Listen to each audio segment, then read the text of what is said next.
Assalamualaikum warahmatullahi wabarakatuh. Halo sahabat sehat, perkenalkan saya Cika Fitri Yuliwadari dari Fakultas Ilmu Kesehatan Prodi S1 Keperawatan Horizon University Indonesia Karawang. Menurut survei Institute for Health Metric and Evaluation tahun 2019, penyakit pernapasan masuk dalam 10 penyakit terbanyak yang terjadi di Indonesia. Bahkan, penurunan kualitas udara dinyatakan sebagai faktor risiko kematian kelima tertinggi di Indonesia setelah hipertensi, gula darah tinggi, merokok, dan obesitas. Nah, salah satu penyakit pernapasan yang umum terjadi di Indonesia adalah infeksi saluran pernapasan akut atau ISPA. ISPA, istilah medis ini digunakan untuk menggambarkan berbagai jenis infeksi yang mempengaruhi saluran pernapasan bagian atas dan bawah, termasuk hidung, tenggorokan, sinus, bronkus, dan paru-paru. Infeksi saluran pernapasan akut bisa disebabkan oleh berbagai agen penyebab seperti virus, bakteri, atau bahkan jamur. Kemudian teman-teman, gejala-gejala ISPA yang harus kita ketahui antara lain. Yang pertama, batuk. Batuk ini adalah gejala utama ISPA. Ini bisa menjadi batuk kering atau batuk berdahak. Batuk dapat menjadi gejala yang cukup mengganggu dan menguras energi. Yang kedua, ada pilek. Pilek atau hidung berair adalah gejala umum ISPA, terutama jika infeksi menyerang sinus. Lalu yang ketiga, ada sakit tenggorokan. Rasa sakit atau terbakar di tenggorokan adalah gejala umum ISPA. Ini seringkali membuat menelan makanan atau minuman menjadi sulit. Lalu yang keempat, hidung tersumbat. Hidung tersumbat adalah ketika saluran hidung menjadi penuh dengan lendir atau pembengkakan, membuat sulit bernapas melalui hidung. Lalu yang kelima, ada sakit kepala. Sakit kepala dapat menyertai ISPA dan membuat merasa tidak nyaman. Ini bisa disebabkan oleh demam atau ketegangan otot. Yang keenam, ada demam.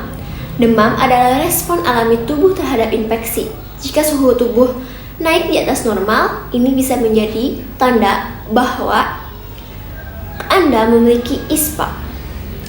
Lalu yang terakhir ada kelelahan. ISPA seringkali membuat kita merasa lelah atau lemas. Tubuh kita berjuang melawan infeksi sehingga energi kita berkurang. Nah, gejala-gejala di atas ini sering muncul 3 hari setelah paparan dan bertahan antara 7-10 hari. Namun, pada beberapa orang bisa bertahan hingga 3 minggu. Tetapi, jangan takut dan gelisah. Berikut ini langkah pencegahannya. Yang pertama, cuci tangan. Cuci tangan menggunakan sabun dan air mengalir kurang lebih 60 detik. Apabila tidak ada sabun, bisa menggunakan hand rub dengan kandungan minimal 60%. Yang kedua, hindari menyentuh area muka seperti mata, hidung, dan mulut karena merupakan tempat masuknya virus dan kuman.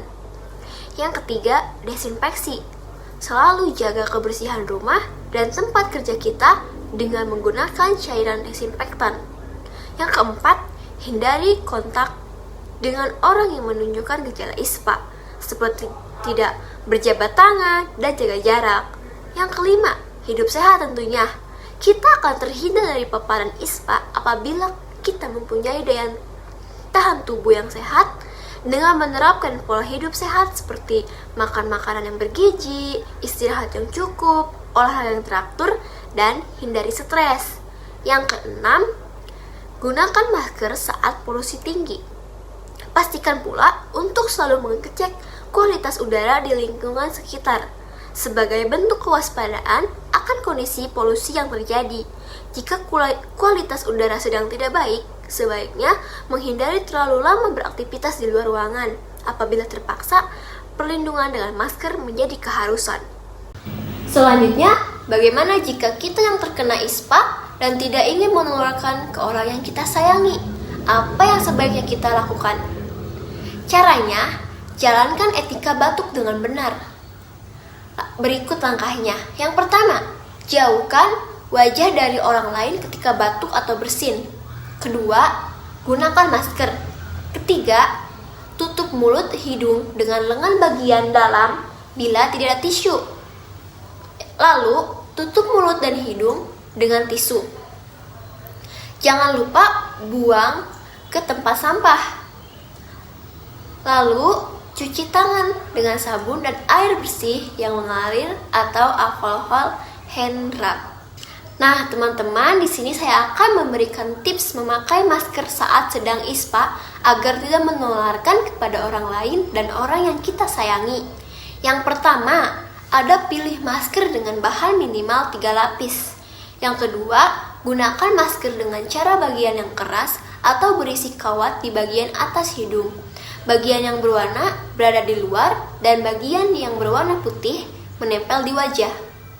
Yang ketiga, ada kaitkan kedua tali pada masing-masing daun telinga. Yang keempat, memastikan masker menutup hidung dan mulut. Yang kelima, gantilah masker bila sudah lembab atau basah. Jadi, masker efektif digunakan kurang lebih selama 4 jam. Yang terakhir, tentunya jangan lupa membuang masker ke tempat sampah selesai digunakan dan cucilah tangan setelah membuka masker. Teman-teman, jika kita merasakan tanda dan gejala ISPA, jangan panik. Segera berobat ke fasilitas kesehatan terdekat. Semoga kita semua selalu diberi kesehatan. Salam sehat untuk kita semua. Terima kasih dan sampai jumpa kembali. Wassalamualaikum warahmatullahi wabarakatuh.